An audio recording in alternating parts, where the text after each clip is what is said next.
मल्ला रेड्डी ने कहा कि राजनीति से परे विकास के लक्ष्य के साथ आगे बढ़ते हुए बोडुप्पल निगम में 30 करोड़ रुपए से विकास कार्य शुरू किए गए हैं। मंत्री मल्ला रेड्डी ने मेडचल जिला बोडुप्पल निगम में 4 करोड़ 80 लाख रुपए के कई विकास कार्यों का शिलान्यास किया। मंत्री मल्ला रेड्डी ने कहा कि राजनीतिक से परे विकास के लक्ष्य के साथ आगे बढ़ते हुए बोडुप्पल निगम में 30 करोड़ रुपए के विकास कार्य शुरू किए गए हैं। मंत्री मल्ला रेड्डी ने मेडचल जिला बोडुप्पल निगम में 4 करोड़ 80 लाख रुपए के कई विकास कार्यों का शिलान्यास किया। इसके बाद मंत्री ने स्वच्छता ही सेवा कार्यक्रम के हिस्से के रूप में 15वें मंडल में श्रमदान कार्यक्रम में हिस्सा लिया। मंत्री ने कहा कि कोरोना के कारण 2 साल से जो काम लंबित थे उन्हें पिछले साल से पूरा किया जा रहा है। यह तय है कि सीएम केसीआर फिर से मुख्यमंत्री बनेंगे। इस कार्यक्रम में मेयर बुच्ची रेड्डी, मंदा संजीव रेड्डी और नगर सेवकों ने भाग लिया।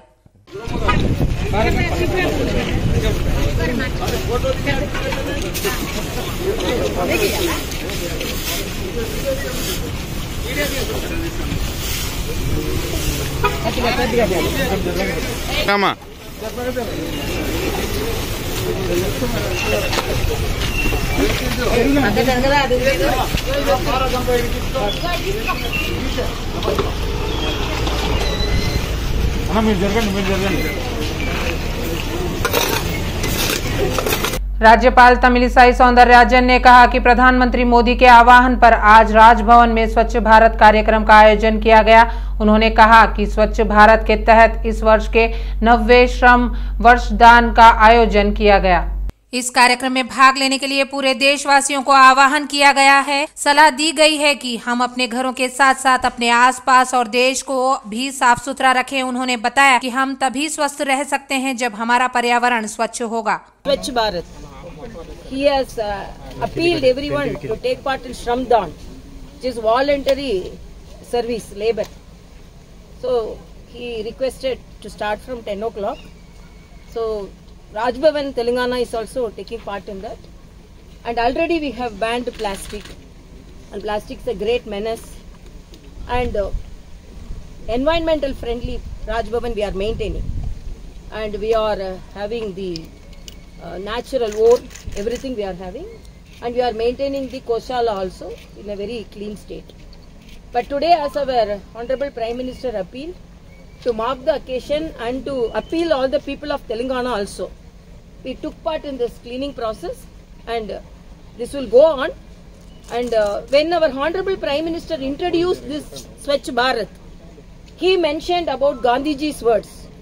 When Gandhiji was asked whether you want freedom or clean Bharat, free Bharat or clean Bharat, he told first clean Bharat, then naturally we will have a free Bharat. Because after introduction of the Swachh Bharat Abhiyan, first year itself we saved 16,000 crores preventing the contaminated diseases. And apart from that, it's not only cleaning, building of toilets. Then after construction of toilets, significant number of dropouts in the schools, particularly girl children. So it has picked up as a great moment, and it has crossed 9th year. Even the children are now following. If they are not putting the chocolate paper outside, they are taking it. And our Honorable Prime Minister has created a clean revolution in India. It's a simple thing, but it is our Honorable Prime Minister took forward this cleaning moment, and we are very happy to take part in this. And I appeal the people of Telangana today to take part and keep your surroundings clean. That will prevent disease. So in Tamil there is a proverb, I don't know in Telugu, Suttam Soru Podu. Parishubhranga unde, Arogyam unde. So why means contamination won't be there. There is no any disease, and there won't be any flies, there won't be any mosquitoes. So we'll be very happy and healthy. केंद्रीय मंत्री और भाजपा प्रदेश अध्यक्ष किशन रेड्डी ने नल्लाकुंटा में स्वच्छ भारत कार्यक्रम का शुभारंभ किया। किशन रेड्डी ने कहा कि 17 सितंबर महात्मा गांधी जयंती से 2 अक्टूबर तक सेवा पक्ष के नाम पर देश भर में बीजेपी पार्टी की तरफ से, केंद्र सरकार की तरफ से और धर्मार्थ संगठनों की तरफ से सेवा कार्यक्रम आयोजित किए जा रहे हैं। उन्होंने कहा कि महात्मा गांधी की जयंती के अवसर पर उनके द्वारा दी गई स्वच्छ भारत की भावना के अनुरूप आज यह कार्यक्रम आयोजित किया गया है। उन्होंने याद दिलाया कि स्वतंत्रता संग्राम के तहत स्वच्छता को प्राथमिकता देने वाले गांधी जी ने भारत की आजादी से पहले ही स्वच्छ भारत का आह्वान किया था। इसके चलते देश भर में करोड़ों लोग और राजनीतिक दलों के नेता इस श्रमदान में हिस्सा ले रहे हैं।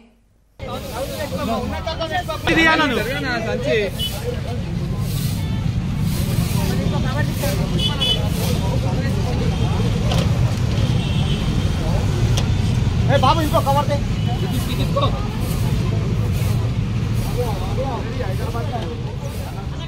पोस्टरबाजी से हड़कंप मचा है। शमशाबाद एयरपोर्ट पर प्रधानमंत्री नरेंद्र मोदी के लिए इनोवेटिव अभिनव स्वागत पोस्टर नजर आ रहे हैं।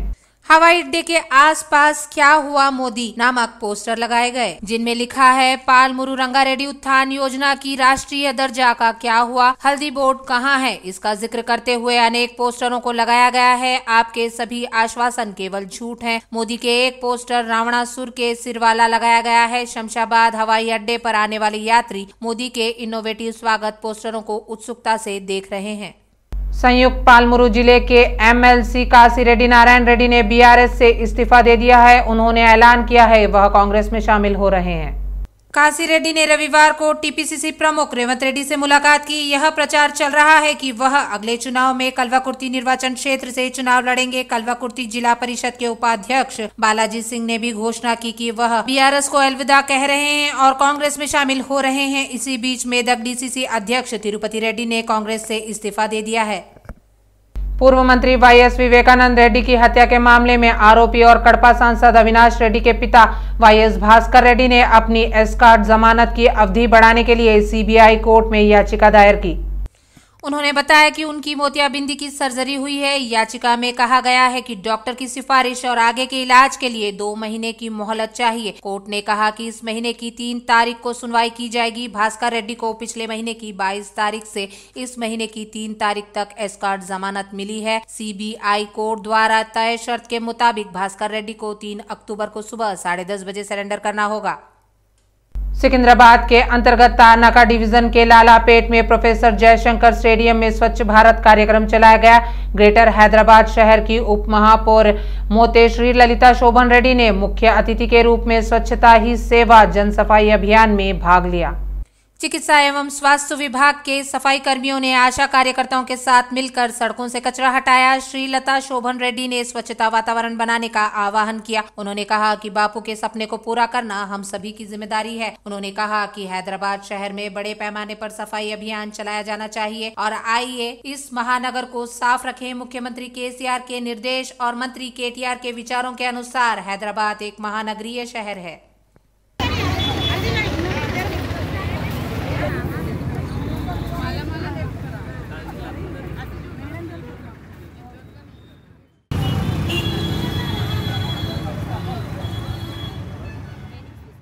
दिलसुखनगर पुल्लारेड्डी स्कूल एनसीसी के छात्रों ने स्वच्छ भारत जागरूकता कार्यक्रम चलाया।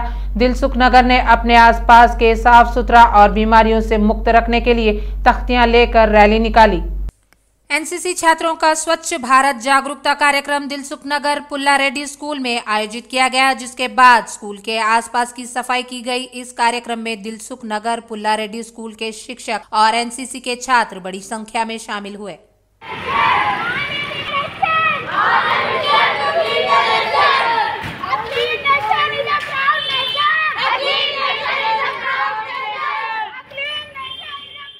स्वच्छता सेवा कार्यक्रम के तहत कृषि विभाग के तत्वाधान में बोयिनपल्ली कृषि सब्जी बाजार में स्वच्छ भारत कार्यक्रम आयोजित किया गया। प्रधानमंत्री के स्वच्छ भारत के आह्वान पर एसोसिएशन के अध्यक्ष, सचिव, समिति सदस्यों एवं अध्यक्षों ने भाग लेकर बाजार परिसर में झाड़ू लगाकर सफाई की। बोयिनपल्ली बाजार समिति के अध्यक्ष हरिका, एसोसिएशन के अध्यक्ष तलसानी शंकर यादव, समिति के सदस्य सचिव वेंकन्ना और आयोग के एजेंटों ने इस कार्यक्रम में भाग लिया। विभिन्न राज्यों से बोयिनपल्ली बाजार में बड़े पैमाने पर सब्जियों के निर्यात और आयात को देखते हुए बाजार के आसपास के क्षेत्रों में स्वच्छता बनाए रखने के उपाय किए जा रहे हैं। उन्होंने कहा कि बोयिनपल्ली बाजार प्रांगण के परिसर को साफ रखने के प्रयास किए जा रहे हैं। उन्होंने कहा कि आसपास के क्षेत्रों के साथ साथ दुकानों में भी स्वच्छता बनाए रखने के लिए कदम उठाए गए हैं। आदिवासी आरक्षण के 1 साल पूरा होने के मौके पर आदिवासी छात्र श्रीनु नायक के नेतृत्व में ओयू छात्रों के सीएम केसीआर की तस्वीर पर दुग्धाभिषेक किया गया। उन्होंने सवाल किया कि प्रधानमंत्री मोदी विभाजन अधिनियम में किए गए वादों को पूरा किए बिना और आदिवासी विश्वविद्यालय स्थापित किए बिना तेलंगाना का दौरा क्यों कर रहे हैं। प्रधानमंत्री मोदी तेलंगाना के लोगों के खिलाफ साजिश रच रहे हैं। श्रीनु नायक ने आरोप लगाया कि प्रधानमंत्री सिर्फ वोट के लिए तेलंगाना का दौरा कर रहे हैं। रेवंत रेड्डी, जिन्होंने NRI बैठक में कहा था कि अगर कांग्रेस सत्ता में आती है तो वह सीतक्का को सीएम बनाएंगे, और आज बकवास कर रहे हैं।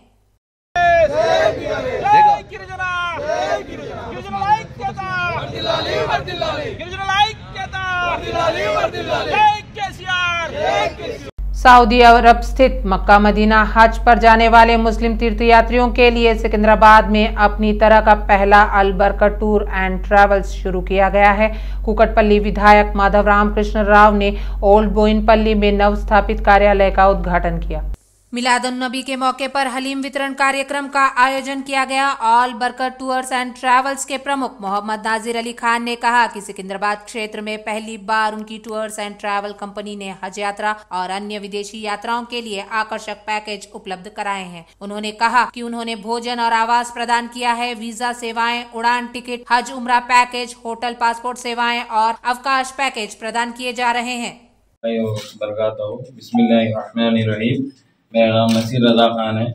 अल्हम्दुलिल्लाह हमारा उम्रा group Al Barkat tours and travels start हुआ है। अभी यहाँ से आपको पैकेजेस है, एयर वीज़ा है, फ्लाइट्स टिकट्स है, इंटरनेशनल टूर्स है, हॉलीडे पैकेजेस है आपको अवेलेबिलिटी, उम्रा वीज़ा भी है और उम्रा ग्रुप का पैकेज भी है। आपको 82,000 पर पैकेज है, आप जा सकते हैं इधर से। आप देखिए एक बार हमारी सर्विस 400 मीटर होटल्स रहेंगे, हमारे बेस्ट सर्विस देने की कोशिश करेंगे, अच्छे से अच्छी 3 टाइम फूड्स रहेंगे, हैदराबादी फूड्स रहेंगे और राउंड ट्रिप्स रहेंगे अपना मक्का एंड मदीना का कंप्लीटली ट्रिप्स रहेंगा। उधर मौलिन के साथ फर्स्ट उम्रा रहेंगे आपको हाफिज के साथ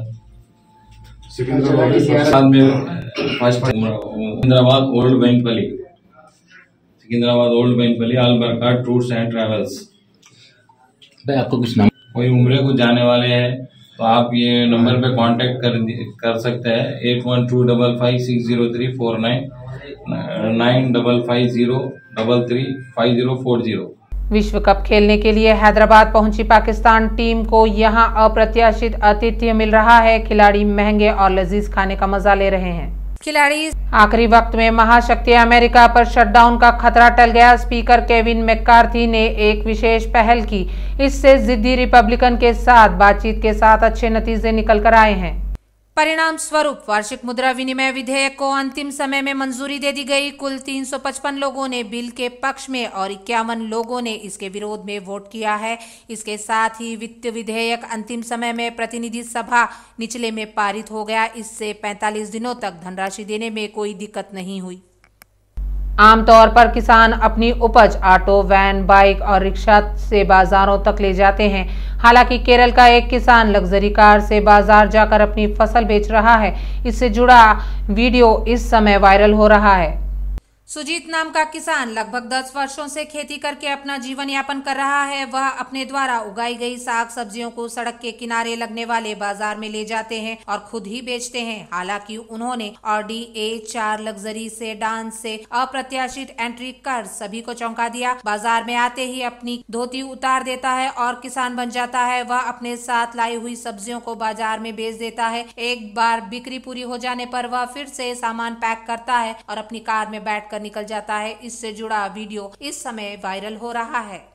बीजेपी नेता और आदिलाबाद से सांसद सोयम बापूराव बीजेपी को अलविदा कहेंगे। खबर है कि उनका कांग्रेस पार्टी में शामिल होना तय है।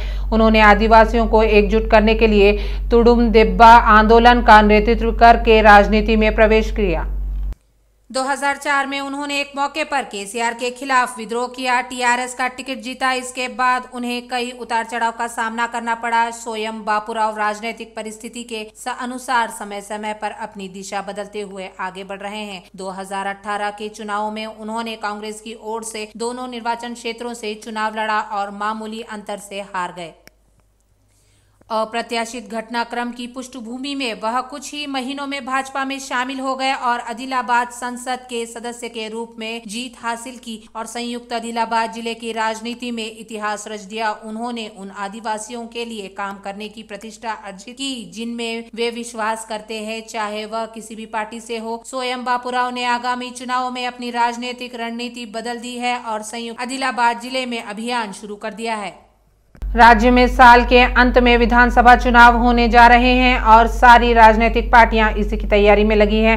हर पार्टी जीतना चाहती है, इसलिए किसे टिकट दिया जाए और किसे नहीं, इस पर भी जमकर चर्चा हो रही है। साथ ही इसी मुद्दे को लेकर आपस में लड़ाइयां भी होती दिख रही हैं। खास तौर पर कांग्रेस पार्टी में फिलहाल टिकट आवंटन पर घमासान छिड़ा हुआ है। पार्टी के कई नेता इस बात से नाराज दिख रहे हैं कि उन्हें छोड़कर पार्टी दूसरी पार्टी से आए पैराशूट नेताओं को टिकट देकर लुभाने में लगी है। आइए यहां देखते हैं इससे जुड़ी ये रिपोर्ट।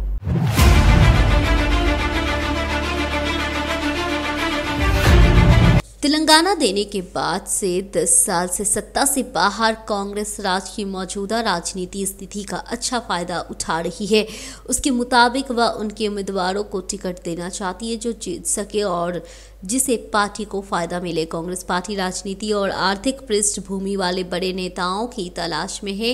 वहीं अपनी सर्वेक्षण टीम के साथ ये 119 निर्वाचन क्षेत्र की मजबूत पृष्ठभूमि और जीतने की क्षमता वाले नेताओं की पहचान कर रही है। यह पड़ोसी पार्टी से आने वाले नेताओं को टिकट की पेशकश करती देखी जा रही है।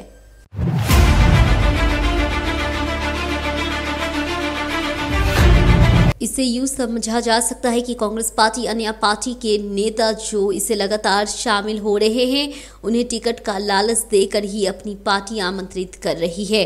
कहा जा रहा है कि कांग्रेस पार्टी बीजेपी के 10 पूर्व सांसदों को टिकट की गारंटी देकर ही लुभाने में लगी है। भले ही अब तक सब कुछ अच्छा रहा, लेकिन जिन नेताओं ने कई कठिनाइयों और उतार चढ़ाव का सामना करने के बाद पार्टी के लिए कड़ी मेहनत की है, उन्हें दारी किनार कर दिया जा रहा है। अब इसे कहा तो जा सकता है, पर ये तो राजनीति है। कब किसको याद करे और किसे भुला दे कुछ कहा नहीं जा सकता है।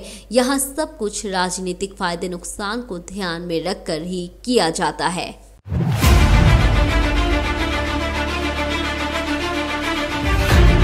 जब से पार्टी ने सत्ता खोई है तब से वह सत्ता पाने के लिए कई कार्यक्रम चला रही है। नेता इस बात से गहरी चिंता व्यक्त कर रहे हैं कि उन नेताओं की बलि दी जा रही है जिन्होंने कार्यकर्ताओं की रक्षा के लिए कई वर्षों तक विभिन्न रूपों से कड़ी मेहनत की है।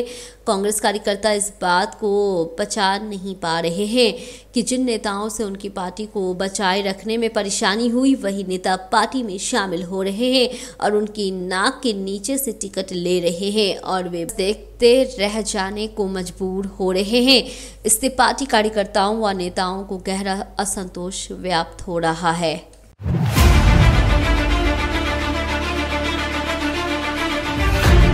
कई नेता तो ऐसे भी हैं जो कह रहे हैं कि अगर वे अब तक उनका समर्थन करने वाले नेता को टिकट नहीं मिला तो वे प्रदेश नेतृत्व से मामला सुलझाने की तैयारी में हैं। वे चेतावनी दे रहे हैं कि कांग्रेस पार्टी का गठन कानों के बजाय कानों के पीछे आने वाले सिंगों ने किया है जो पहले आया था। चूंकि केंद्र और राज्य सरकार का विरोध लोगों तक पहुंच चुका है, इसलिए कांग्रेस के अपने दम पर जीतने की संभावना है।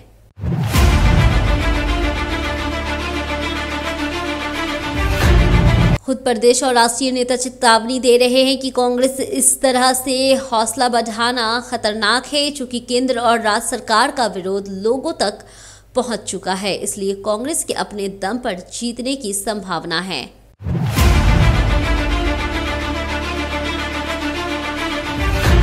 कई नेता कह रहे हैं कि उनसे कल तक कहा जा रहा था कि टिकट आपका है, लेकिन अब उन्हें सुनना पड़ रहा है